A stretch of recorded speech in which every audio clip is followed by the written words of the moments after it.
welcome back to Braw Cast. Of course, if you've never tuned into Braw Cast before, what the bloody hell is Braw Cast? And who the fuck are you? Well, let me explain. I'm Billy Kirkwood. Relax. Never heard of me either. Braw Cast is about giant hairy men just stroking their beards. Yes, no, maybe, not exactly. What happens is we get to talk to amazing and wonderful individuals from all around the world of different backgrounds. We love from it can be the alternative lifestyle. We've had MMA fighters, we've had BDSM models, we've had comedians. There's no pressure. Right, okay. Just as I said that, BDSM models, pro wrestlers, comedians, we've had musicians from the other side of the planet, DJs and so much more. And this is a rare opportunity for me and I'm really excited about it for numerous reasons. First of all, I'm going to get a chat about horror, which I'm very excited about. Awesome. But also, I'm getting to do, we're getting back on the road now, which is awesome. I'm literally 5 minutes from my house. It's in Kilmarnock. Now, here's what I can tell you, as you know, from this neck of the woods. It can be 5 minutes from my house, but I'm still a 15-minute drive. Right. Yep. How the fuck never it changes. How it happens, we don't know. And I'm here with my pal Shaquille. Shaquille, I'm very excited about this. Thank First you of for all, having me. I know him as Prop Shak, to the point that I've been walking around saying, there must be people that think that's who I'm going to meet. A guy called Propshak. Is it Mr. Shak? Like, I'm not sure. I'm so excited to be here. We're in your little mini sort of workshop here where you're teaching at the YMCA in Kilmarnock. Yep. We can see some of the amazing stuff. Is this your work or is this This is the students' work. This is students' work, yeah, so that's them now moulding. So they've sculpted their prosthetics, so they've basically created zombies on these armatures here. So they've done that, and that's them now onto the moulding process and plaster. So the guys are in tomorrow, and we're going to take off these plaster moulds, which will be prepped and ready for next week for them to cast in latex to create the prosthetics and paint them. So it's just, this is stuff out of like, I've been obsessed with special effects in horror movies for a long time. Yep. I've got my Tom Savini anthology in the house. I've got my I've bought Dawn of the every bloody version of Dawn of the Dead, of those Dawn of the Dead DVDs and Blu-rays and the special editions and the special editions because a big part of the appreciation of them, I think, for me, is the special effects side, the practical effects side. Definitely. I'm not taking anything away from you CGIers out there, but get a grip. How would you surmise what you do, mate? How would you surmise what you do? I'm just a crazy guy into all this, the weird and wonderful. Yeah. You know, I've always been the odd kid growing up. Brilliant. So I think it's growing up in Kilmarnock. It was having, especially Halloween. Yeah. It was special here, you know, growing up in It still is. It still is. Yeah. Like we're like the only town in the world that celebrates Halloween on the last Friday of October. You know, and you try telling people that, and they're like, why? And you go, oh, you're weird. You're weird for having it. So we can all go out and make a party. Like last year, even during lockdown, went to is it Belfield here? Yeah. And I didn't even know it. It was huge. I know, it's huge. It's absolutely huge. Every house was decorated up. Definitely. People were, they were doing as much as you can, going out and getting your Halloween. Or I know you might want us to say trick or treating, but it's geez my Halloween when we're talking. Guys and all that. Guys and that. So where did that start for you? The sort of interest in horror? Because I'll tell you, from my background, like me and my two brothers. Sounds like we've lost one. We killed them. No, we didn't. They're into football, they're into IT and stuff like that. No, is there anything wrong with that? No, is there anything wrong with that? But I still remember Mum and Dad going out on the Friday night, nipping around to Target Video in Irvine. Target Video, getting the video, bringing it out, and it was a horror film. Now to this day I don't know what this horror film was. Okay. This is how young I must have been. And my brothers and their pals getting freaked out and me being obsessed. Yeah. This was like the scary books Mum would read before you go, what the hell? They do films like this? Totally. And that's where it all started for me. Where did it start for you? Oh, I was 5 years old. Yes. 5 years old, and I could not sleep one night and decided to crawl down the stairs in the pitch black, and I could hear the score from John Carpenter's Halloween. I was literally on my Spotify. I was listening to Lost Themes 3 just as I was driving in. It's amazing. And through the crack of the door, you could see the white of the TV. And I peered through the crack, and I could see the scene where Jamie Lee Curtis looks out the window, and Michael's standing by the washing line, staring at her from the window. Except he's staring at me, and then my mum, he says, get to your fucking bed. And I was like, bolted upstairs, and then I could not sleep that night. I could not sleep for the next 8 years. Yeah. Every night I would look at the crack of my door and see Michael Myers coming for me. So I was petrified of this guy, and then when I was 13, Halloween Resurrection came out in the cinemas, and me and my pals went to see the movie. Not Halloween's finest moment. No, definitely Busta Rhymes, you know. Bless him. Trick or treat, motherfucker. Remember, he's a killer shot. remember when they must have been some executive somewhere going, Busta Rhymes and Michael Myers. Who was that guy? We went to see this movie, but I didn't realise it was about Michael Myers. Right. So I'm in the cinema, absolutely shitting myself. Okay. I come out, and you know that scene in Spider-Man 3 where Tobey Maguire comes out in his black suit and starts doing all the dancing, and that was the day I became a man.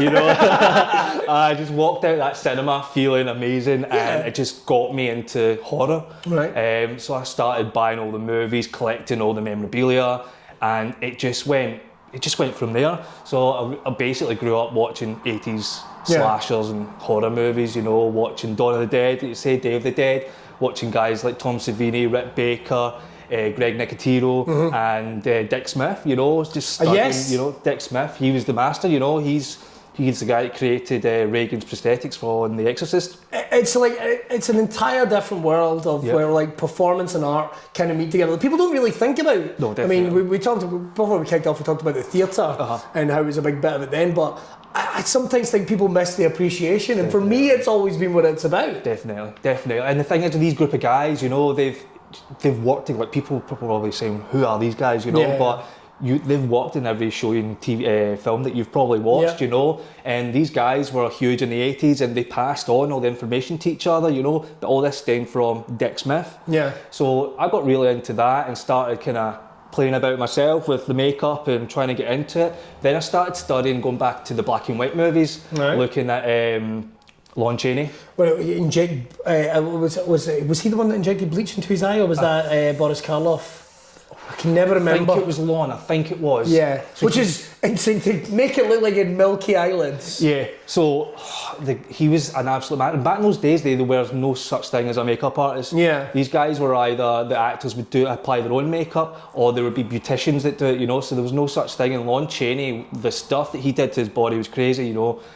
So he was named the Man of a Thousand Faces. He played Jekyll and Hyde, he played the Hunchback of Notre Dame, and most of all, the most popular was the Phantom of the Opera. Of course. And he would experiment by putting fish hooks into his eyes and pull his eyelids down, and he would put these contact lenses that weren't contact lenses, you know, just to mimic these different forms and test out the features of the face, which later on in life caused him health issues. You know, he went blind from it, you know.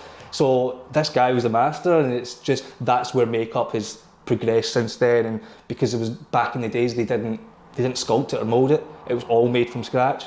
So for example, Boris Karloff's Frankenstein, Jack Pierce would do the makeup, but Boris Karloff would be on the chair for about 12 hours a day. That's wild. And it created a love-hate relationship between them, you know. Very good.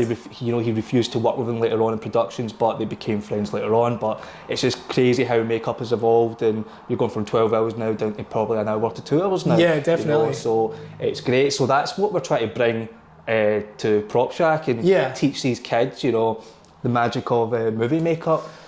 And the thing is, like, when you're coming at this, I don't want to use it as a cliche here, but when you're a wee guy from Scotland or Ayrshire, you're not meant to do that. No. You have 2.1 kids, you get your job in a factory, and that's you, right? Totally. You should be thankful you go to the pub on a Saturday night. Again, not that there's anything wrong with that. Yeah. So how did you go about getting an education into yourself that now you're passing on? What was the kind of first steps? Because you have a passion for it, you've got an interest for it. What was your sort of journey to this stage? So it was quite actually a sad story. Right, so get your violin out, right? Okay. So 2018, I'm just about to graduate from university. Okay. You know, life is kind of pretty shit, you know, and you know when life's going shit, it comes in threes. Yes. Right, so me and my daughter's mum were separating, you know, that was a big blow. And then 4 weeks after that, my 14-year-old dog had died, you know, of old age, and he was heartbroken as well from it. So that hit me, and, you know, it was just a really rough year. And I finally graduated, and I get a job in the movie industry, which was fantastic. Got to work in Still Game, Outlander, done some commercials in a Bollywood movie in Glasgow. Why not? Of all places, Why not? Why not? Big Bollywood scene. So, as that was going on, I got my foot into the industry. I was loving it, and I was being promised a full-time gig from it. You know, I grafted my arse to get where I was. Okay. So at that point, what happened was, basically I was messed about, no opportunities, and it was just a big blow to me. And then to finalise it, I was made homeless. So I just went plummeting down. It was a horrible experience, and just I was lost, and I was so angry at the world, you know, I was just upset about everything, but I wanted to turn this negative energy into a positive energy, you know. And as a father, I felt like I was a failure as well. Yeah. You know, my mental health just went down, and I had my first ever anxiety attack, and I thought I had heart problems because it runs in the family, and the doctors tell me, no, you had an anxiety attack. I've never had one before. It's like, what is this? You wouldn't know what it was. No, you wouldn't totally. know what it was. So it was one night, I think The Greatest Showman was on. I'll level with you, I did not see that coming. I know. I'm just sitting one night watching The Greatest Showman, and it's the bit at the end, you know, when Hugh Jackman has been successful, and then it's just went all downhill. He's lost his kids and his wee elephant and all that, and I could relate to what was going on and how he wanted to do better for his kids and all that, you know. Then the big song comes on at the end, like, and I related with it, and I was like, right, I'm going to do something about this, you know. So the next day, I just light bulb, I was like, right, I'm going to start Prop Shak. I'm going to run my own business. I'm going to do this, I'm going to do that, but I don't know where to start. So How exciting, you know, what a scary venture. But I said to myself, I don't want to work for anyone else again, you know. I want to be my own boss. I want to do it myself. I want to have control of it, but also make it a fun experience, not just for myself, but for everyone that's coming on board. So I spent the last 2 years basically looking how to start a business, you know, going to all these business firms, getting advice and information. So, and from there, originally it wasn't a business for events. I had my feet in there, I hated it, did not like it. And then we had a meeting in the town centre with a few charity organisations, and I got to meet them and speak to the different, you know, the different people that were working for these groups. And it just came to me that I want to start a community organisation as well. I want to give back to the town through creative arts. So that is when we turned Prop Shak into a social enterprise. We want to give opportunities for young people to get a kind of career path into colleges, universities, and also into the film industry as well. So that's basically how it stemmed, and it's been a 3-year progress. We've now got board members. I've got 2 fantastic board members, Lauren and Mel. Hello. They're really great, both really strong, independent women, and they're just fantastic, you know, and they take no bullshit, and they're great for the community as well, and they have that aspect that they want to give back also and create bigger opportunities. So, so now Prop Shak's got a small team, but we want to venture out. Like, we want to become the first ever production house in Ayrshire. That would be amazing. That would be incredible. Where we've got departments where we're basically working towards local events for commercials, for musicians, you know, creating music videos. We want to start a huge studio that has departments for props, costumes, set design, for the construction guys, you know, so we can build these sets in-house. Because the gap, what I realised was within the local theatre companies, there's nothing like that. There's nothing for the artists. And it really you've got to hire from Glasgow, you've got to bring people in, you've got to call in favours, but and there's so much talent here, and it's not even just an Ayrshire thing, it's a Scotland thing. You would have companies in Scotland go, well, we don't have anything, we'll have to hire something from down south. It's ridiculous. It's so frustrating, and that's what I found frustrating. I thought, okay, I'm going to create this opportunity for the young kids, and we're going to be the first production house in Ayrshire, and we will supply these props and displays for these local theatre companies and events. So that's what we're going down. We're down that road. We're now in the process of putting through funding applications so we can get the monies in to give the opportunities for these kids, because Kilmarnock, unfortunately, is a very deprived and poor area. You know, 1 in 4 children are living in poverty. So we want to try and give that opportunity to these kids to break barriers also. The issue with Kilmarnock is I have a love-hate relationship with Kilmarnock. It's the issue is they're in a bubble, and they don't want to break out. There's no confidence for them. They don't feel that they can aspire to do anything in life. Yeah. We want to break this barrier and say, no, you can do this, you can do that. Don't let anyone stop you. Yeah. So this is why we're here, and this is why we set up this organisation for these kids. So that's basically the lowdown of Prop Shak. There you go. The knighthood's in the post. No, I love that because it's such an ethos, and it's a common theme of all the people we've talked to on Braw Cast, whether or not it has been musicians, or it's always been people want to break out, to learn, to take that. There's always that point where somebody goes, "Got to do this." Yeah. Got to do this. Yeah. For me, it was going to be call centres or sitting in a sweaty room, and it's like, well, I'll go and tell some jokes instead. I'll go and do that, and then you find yourself going to a completely different thing. That's incredible. How has the response been from the kids? How's the response been? Because I'm looking at it, and do you know, I'm looking around, and the first thing it reminds me of is, I'm a huge theme park buff. Yep. Right? I'm a huge theme park buff, and if I could live in 1996. Universal Orlando, I would. Yes. Because there's the Hollywood Horror Makeup Show, whatever name it has now. They keep changing the name there, where it's a live stage show where they have. I don't know. Have you heard of it? I've seen pictures of it. There's videos online. You'd love it. You'd absolutely love it. I know it almost verbatim. And I've heard apparently the guy dressed as Beetlejuice going down and being the warm up guy now, and it's like, holy shit! Yeah, totally. But the stage is a fake. Makeup lab, we'll have to say FX lab.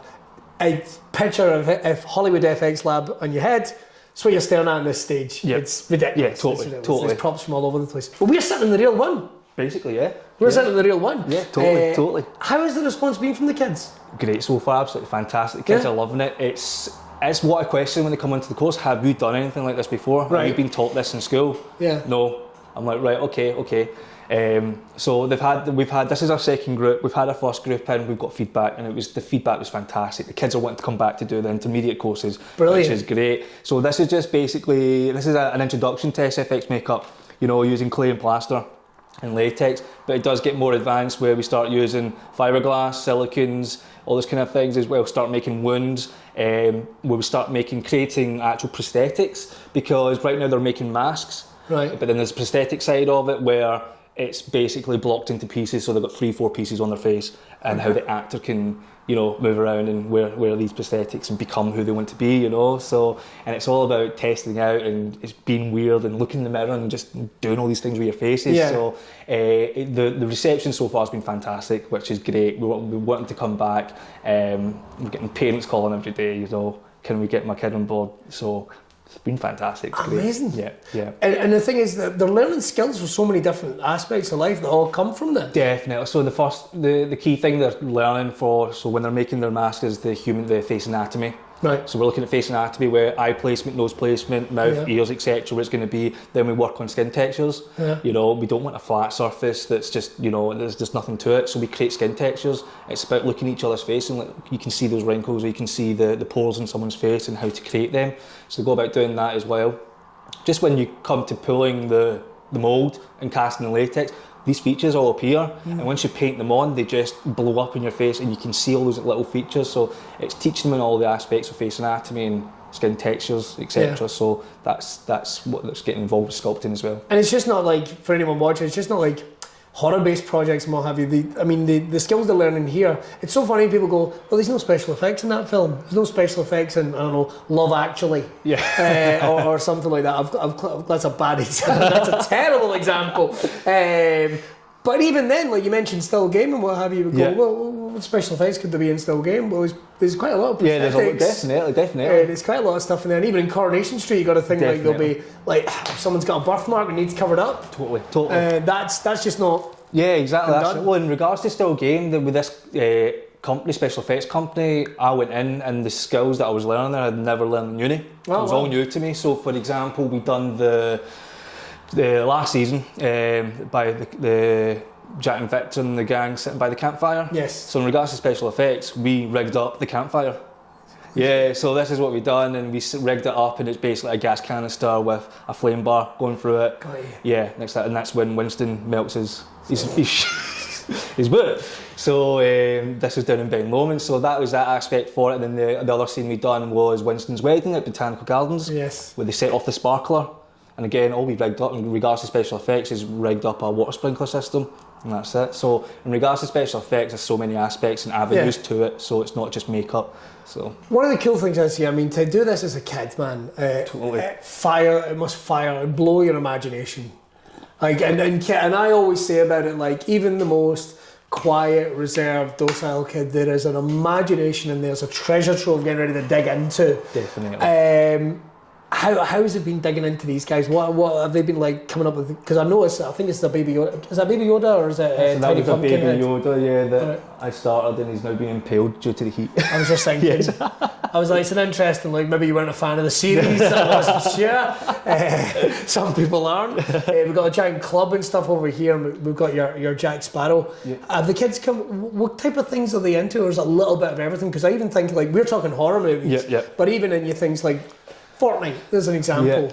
They want to recreate Fortnite. Yeah, totally. Yeah. Lord of the Rings as well, you know. So they've came in, they've all got different backgrounds. A lot of them really arty, into the paintings, into the art aspects, arts and crafts. Which helps. But, yeah, which is great, yeah. But they've never delved into this kind of... Well, they don't do this. No, they don't do it at all. Nothing like it. Nothing like so it. we want them to come in, and this is the other thing as well, is about building their confidence and their self-confidence also. So when they come in, I tell them, go to town on your sculpture, go crazy, because a lot of them are anxious and you know, a bit embarrassed, which is fair enough. You know, you're in a group with all these new people you've never met, so it's breaking that barrier also. And I just tell them, look, give them reference images. This is what you're wanting to create. Don't copy that, but imagine what you would want your piece to look like, and just go crazy with it. So it's just fun watching them create these pieces, and I'm walking around and I'm like, wow, like, that is amazing, like, well done. And it's just the smile on their face and saying thank you, you know, and then getting the feedback saying, like, my confidence grew. And doing something that's fun. That's exactly it's not just sitting, I mean, don't get me wrong, the academic side of things is important if you can, but not everyone, that's not everyone's route. Yes. You know, it's nothing wrong with that. But I think one of the big things is when you do find stuff and you go, this is fun. Yes. Like, I can only talk about it from a performer point of view of being like, I mean, people say you always look like you're having a ball, because I'm having a ball. Yeah, exactly. It's the best of time. Totally. That's what I loved about uni. There was it was all practical based. All practical. There was no theory to it. There was no paperwork. There was no exams. It was all practical work, and you would be graded on your work on your theatre shows, the props that you made for the theatre shows. So I was like, I'm basically doing something I love. It's a hobby, you know. It's just. I'm not feeling like, you know, I've got to sit down and do all this paperwork and catch up. So it was all practical based, and it's just learning like the different techniques, how to create a certain prop and what materials. Like, I've never heard of these certain materials before, you know. It's like, wow, to create a certain texture or a certain look. So like, one of the craziest things we made was a 6 metre tall champagne bottle. It's like, how do you go about making a 6 metre tall champagne bottle? And there's not exactly a mould you buy off Amazon, is there? Definitely not, no. So we sculpted and created this thing out of polystyrene, of all things polystyrene, you know, and then we wrapped it in a cloth and then foam coated it and painted it, and then we created this, in 12 weeks, this 6 metre tall champagne bottle, and it was a Bollinger one, and then Bollinger wanted to buy it. Oh, which is amazing. That's very cool. It was amazing, you know, so... Do you think, I mean, obviously we talk about the communities and what have you, and hey, listen, age is but a number, you can get into anything at any given age, but do you think that, I always feel like the theatre and the filmmaking side is something that's missing in our schools kind of right now. I think there are opportunities to do stuff, I know that, but maybe not as much as that. I think it needs to be something we need to have more like this at school. Definitely.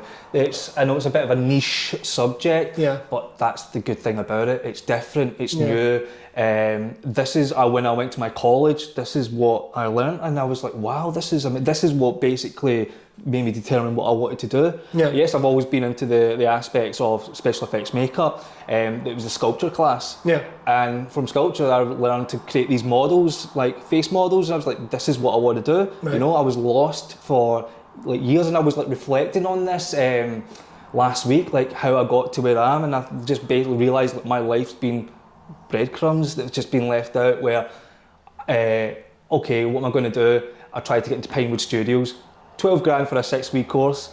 Like, no, like, you know, 6 weeks, it was crazy. I'm like, nah, I'm never going to go down this route. I come back to Scotland. I lived in London for 7 years, come back to Scotland. I go on this arts and crafts course thinking nothing of it. And it was the most amazing 3 years of my life, you know, got my diploma, but through that I learned sculpture, ceramics. And then there was this other turning point where everyone's applying for uni, but there's no such thing as a theatre course or there's a prop making course. Everyone's going down the fine art route, you know. And then luckily someone from my uni was in the building that day, like, this is the Royal Conservatoire of Scotland, this is what we do, blah, blah, blah, blah, blah. And I was like, wow. So I just feel my life's just been breadcrumbs left out for me, and it's just got me to this route where I am today. And I think going to these schools, you know, I think the kids should see like what goes on and what goes into making these amazing displays also. And this is what my uni offers as well, for schools to come up and have a look and see, you know, because no one knows about the conservatoire, you know, so it's not advertised enough. So this is why we want to create this opportunity for the kids to come on. I always say at the end, if you guys want to find a career in this, I've got the links and the contacts. If you want to take a tour around the school, go to the school. If you want to go to a certain college course, go and do it. I can help you do that, because me growing up in Kilmarnock, being in a poor family, I never had the opportunities to do any of these things. I had no one to point me in the right direction, and I wanted to it seems so far away. Totally. And I was that poor kid also, you know, and I've managed to kind of muddle my way out of it, and I want to create those opportunities for these kids and give them a light at the end of the tunnel and say, right, go that way. This is what you can do. This is what you can aspire to. So look, it sounds like you're busy. The phone's ringing off the hook and stuff, what have you. What's the plans? What's the plans? Because I discovered you during lockdown, right? We sort of, which is funny that we both lived in the same town. Yeah. And neither our two paths have crossed. Never. But these things happen, right? Yes. All the time. And there was literally, I'm not joking, there's a guy that did not put the connection. He follows me as a comedian. Had no idea that I was on the breakfast radio in the same fucking the same area in the morning. Knew there was a guy called Billy Kirk. Never thought it might actually be the same guy, despite the fact we look the same, we talk the same. But these things happen. Yes. But I discovered you during lockdown, and it was your Instagram. Yes, okay. And I can practically remember what the photo was. Okay. And it was, I think it was autumn, so it would have been about autumn time. Most definitely Halloween time. Loads of orange leaves and what have you. Yeah. Nice, but it'd been done in a way so it looked like Haddonfield or something. And I remember looking at the picture, going, "That's cool. That's a sneaky bastard. That is. I know exactly what that is." But I didn't when I first looked at it. I was like, "That's really cool."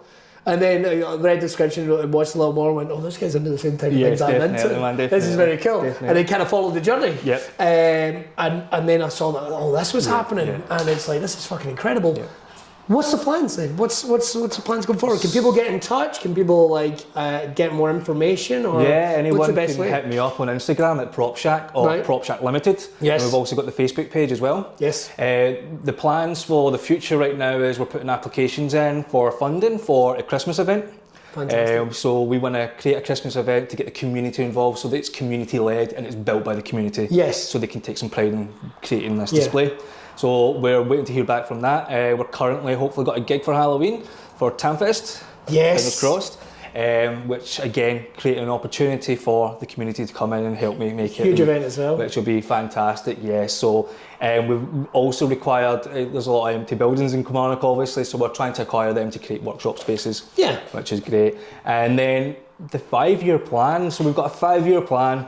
We want to expand, we want to go bigger, we want to get our own school. Yeah. We want to give the opportunity to employ people also. Yeah. We want to give back, so we want to create job opportunities. We also want to be giving certificates and grades for these kids to build a portfolio. Yeah. Whilst this is going on, we also do monthly monster shoots, and this is where we get models, photographers, makeup artists on board. And as you can see there, we've had a model come in for a face cast. We're just creating her prosthetic, and we'll be doing a photo shoot with her next month. Brilliant. And it's an opportunity, everyone's volunteering, so it's an opportunity for everyone to come involved and build a portfolio for themselves and have a great experience doing it, what it's like to work in some sort of production, which is great. And so my uncle owns the church in the graveyard next door. He does indeed. Yes. Have you seen that? Yeah, so which is a great location for shooting so many different shoots. So how cool is it your uncle owns a church in a graveyard? I know. This is the thing. It runs in the family, obviously. I think the most fancy thing my uncle owned was a Philips radio cassette player. Do you know what I mean? Not even one of the ones with soft eject. Good as a prop and fuck all else. So the one thing that seems to be, when you're talking about the volunteers and people that are signing up, is it's a real taste for that. Yes. Yeah. And like you say, it's a Christmas event as well that you're looking forward to doing.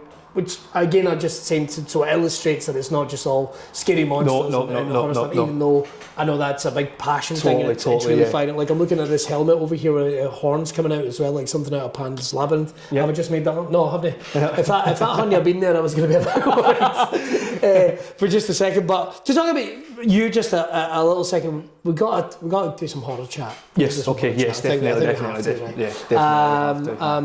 But again, there's been a real sort of rebirth of a certain period of horror recently, which has been quite cool. I always want to talk about this as well, yeah.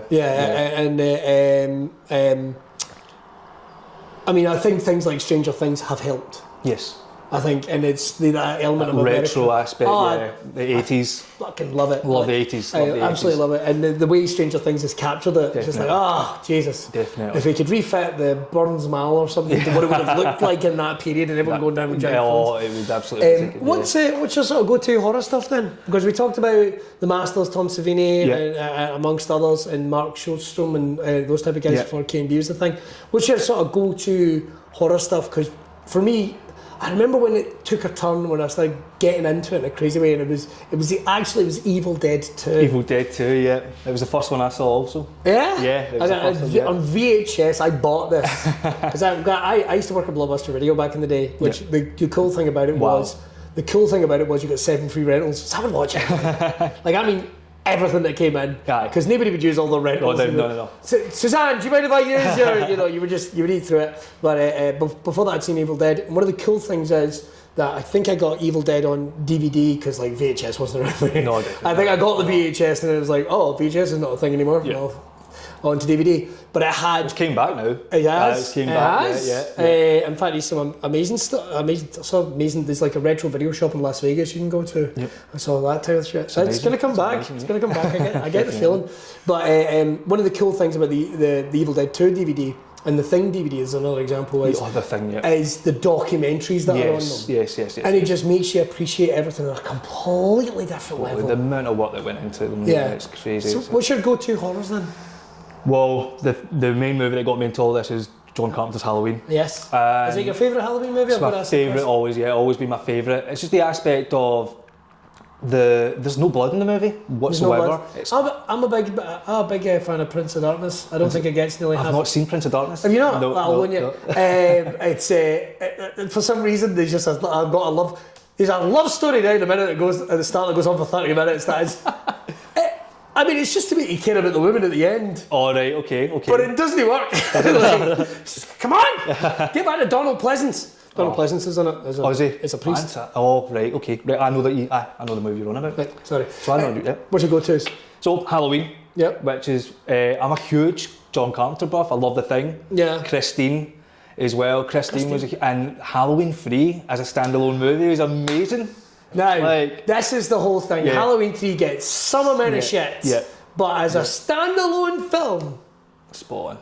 The speech, when he's got him tied up to the chair, I did that for a monologue for a film, which I got, is one of my absolute favourites. But it doesn't get a lot of love. Yeah, and the reveal at the end, it was just what. I mean, the kids are wearing the masks, and you're like, holy shit. Right. It's just so tense at the end. So yeah, those movies, and then I just love 80s slashers. So like the Friday the 13th franchise, the Thing. In regards to special effects, was crazy. That was one guy. It's unbelievable. Totally.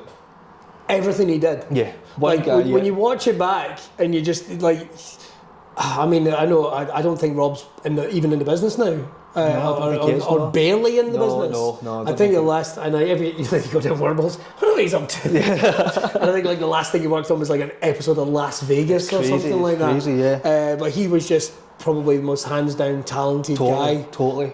And Creepshow, you can't go wrong with Creepshow. George Romero stuff. His stuff outside of the dead. And again, it's like Tom Savini and Greg Nicotero, you know, they all worked in these shows. And in regards to what you mentioned before, in regards to practical effects and CGI, you know, The Walking Dead. So Greg Nicotero creates the zombies, and this is going from him being a 16-year-old working on Day of the Dead, being taught by Tom Savini, to now being the art director and director of the Walking Dead series, where they are combining prosthetic makeup with CGI.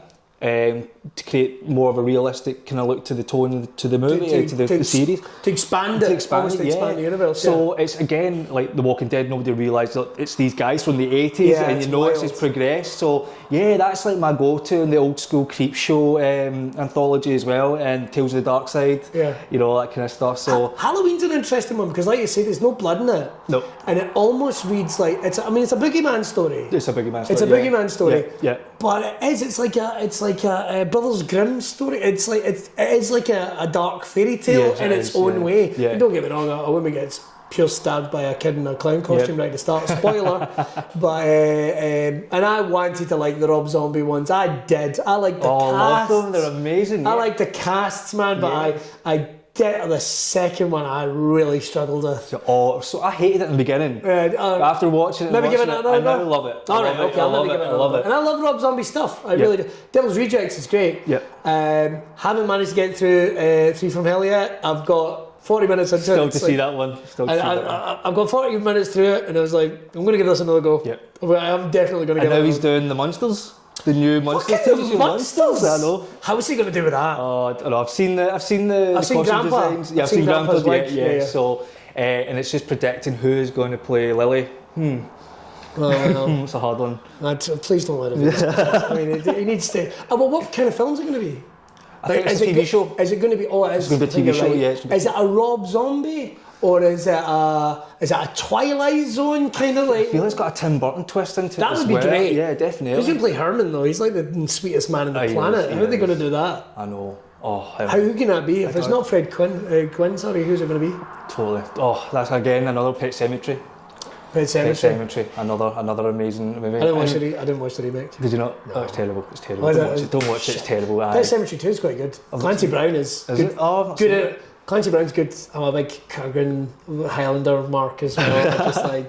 I love that type of stuff. And he's good value in it. He's the best thing in it. Was he? Realistically. Fantastic. I didn't even know there was a Pet Sematary 2. Yeah, Mad Zombie. I'm just out of it now. Mad Zombie stepdad, man. It's just good value. It's what you want. Oh, that's amazing. Cool. But again, in regards to John Carpenter's Halloween, it's all suspense and it was all to do with the score. It was the score that created the tension in the room and the scares, you know, because they showed the producers the movie without the score. It done nothing. It's like he's wanted the fog. Yeah, the fog. They had to completely rescore it. Yep. Because it just didn't work. Yeah, it didn't work at all. And it was a low budget movie, $300,000, and crazy. It hit #1 in the box office. Is it still the most successful independent movie? If it's not, it can't be far off. It was originally. Right. It was originally. Then Blair Witch took over. Blair Witch took over, yeah. So that's... It's just been long away. I don't know. Sorry. You're nice, sir. Don't worry about it. It's fine, mate. So... What you don't know is it's unbelievable. That was actually Rob Zombie. I just listened to him, and he was like, "What the fuck's wrong with?" I don't. Oh well. So what were we talking about then? I've absolutely no idea. Oh, Halloween in the Halloween. And then what else just came out? Netflix, Fear Street. Yeah. You checked out the R.L. Stein. I just haven't had the chance. Oh, it's amazing. It's great. It's the fact it's R.L. Stein growing up in Goosebumps. Oh, which is, you know, and it's great. With no sign of Jack Black. No sign of Jack Black, no. So, but the aspect, they're paying homage to 80s and 90s horror movies, which is fantastic. So you can see the aspects of screaming there, and like, you know, the old school 80s horror movies and slashers like Friday the 13th. It's all in there. So it's like the stuff like Happy Death Day that came out. Yeah. And I only saw that movie for the first time like a couple of weeks ago, and I went, really? I fucking love this. Oh, this is amazing, and it is like it's like a high concept. But basically, this woman, it's kind of like Groundhog Day, but with a murderer, this woman getting murdered every single day, and she tries to avoid it. And I love these high concept, totally. and that's the thing. Like these type of movies, they haven't gone away. They've kind of gone out the mainstream, I guess you'd say. But now, like you say, with Netflix and video on demand and all these type of things, it's like, I remember when Bubba Hotep was getting made. I loved Phantasm movies. I'm like a proper fucking nerd about this type of shit. And I heard that he was doing a movie with Bruce Campbell as Elvis fighting a mummy, and it's like, motherfuckers, are you joking? You can't go wrong with that. To get that back when it first came out on DVD, I had to like order it from the net of States. Yeah. But those type of movies, like, they're on Amazon Prime now. Yeah. And you can watch them within like a couple of weeks. It doesn't have that nostalgic feeling to go back to a video store and. I do wish they'd bring back video stores. Totally, and that's why I personally have a physical collection. Yes, I've still got a physical collection. So it's just, times are changing, but there are also the retro aspects coming back. Like VHS has came back. It's now became a thing, and again, like in regards to remakes and stuff that's happening, I feel like Hollywood filmmakers are becoming a bit lazy. There's so many reboots as opposed to new ideas coming up. So I feel that aspect has kind of went out the window recently, and they are constantly rebooting horror franchises instead of coming up with new ones, which I find an absolute shame. I can understand why people reset, like the Halloweens that have just been done by Rob. I want to say Danny. I've forgotten his name. He wrote it. Fuck. I should know him. He was in Eastbound and Down. It's going to come back to me. But they went, right, all the other Halloweens didn't happen after 2. Oh, yeah. So this is... And Jamie Lee isn't his sister. Yeah, this is number 3. Yeah. And he's like, all right, okay. Yeah. Cool. She's just the babysitter. And I'm like, what? That's fucked up. He's just, he's so, like, solely on just wanting to kill this babysitter, It's... which I'm looking forward to. I think it's going to be good, but again, the aspects of they've made it from the trailer, they've made it too much like a Rob Zombie type movie as opposed to the original aspect of the. But I think it's a generation thing. Could be right. I think that's what it is. But we'll find out this Halloween how the movie turns out, and then we've got the third one coming out next year also. They're not wasting any time, are they? They're not. They're not wasting any time. It's Danny McBride and... Danny McBride! It's at Pineapple Express. That's who it is, in case you're wondering. Yeah. Right, we're probably going to sit here and talk about horror for absolutely ever, but all that's left to really I kind of say is people can get in touch on the Facebook, the Instagram. They can check out the Instagram, it's worth a follow. There's amazing stuff. I'm looking at some of the things that I've seen on Instagram, which is weird. Okay, and I love the fact that you've got the family involved as well. The stuff it's a wee girl, I believe. I've got my wee girl, She is into this, because I get the feeling. Like, is she into this? She is kind of into it, She's a little too cool for school. She's too cool. She's embarrassed by daddy, but she's such an amazing kid, and she's also had a hand in making her own prosthetics as well. She made her own brain and attached her hair to it, and it's just great. So I want her to come and take over and do all this. She's absolutely. Both her mum and dad are artists, so she's got that creative side. So I can see her going down the creative route, whether it be here or somewhere else, who knows. But right now she's the generation of wanting to be a YouTube influencer. So. Well, a good way to start is doing makeup. That's all I'm going to say. It's a good end. Totally. You need a hook. You need a hook. I've got her involved, like showing her the business side and the aspects to it. She's only 8, but I never had that with my mum and dad. Hey, look. I like make is. I'm a big believer in make your upbringing as different to yours as you can. As you can. Like my sons came on tour with me and stuff like that as well. It's a great experience to bring them along. So I still remember being quite a big event and someone going, "There's a wee girl on stage entertaining the crowd." A wee girl, that's no. I've got a son. For a start. It's dressed as a vampire. That's my kid. Yes. And just because he's long hair, I'm fucking triggered. So before I go on stage, I remember 500 people watch me walk on and drag by. And in all fairness, he was holding his own. For all he was like 6, his main part of his act was running up and going, "Ah!" Yes, amazing. And then running away. Amazing. But after apparently about 5 goes, the audience started going, "Ah!" back. So it's like, fuck, man, you technically just warmed up for me. They're just amazing. They're just so resilient. They don't care. They don't care. They don't care. It's like, well, we're going to play. And you're involved, and that's how that works. That's how she comes on board as well, and she's seeing the kids out there working, and she's going around, she's critiquing, it's like, Dad, that one's my favourite. That's wow. the best, you know, and it's great to have her on board. And see, in regards, she just makes me a better person, you know, and that's what children do. They bring the best out in you. That's it. So, it's all about the future.